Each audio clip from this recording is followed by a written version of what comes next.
Assalamu alaikum. In this video, how to write text in rectangle. Let's get started. Create a new layer.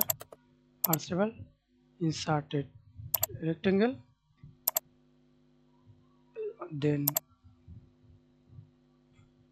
click the text icon. Okay, click the text icon. Type horizontal type tool and insert. Write inside text. Write anything.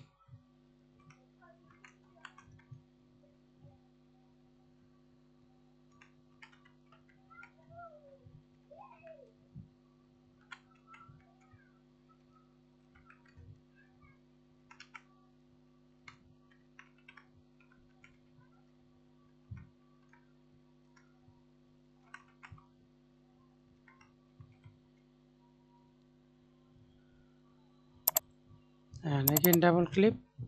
Show this paragraph icon. Autofill and resize text. That's it. Thanks for watching video.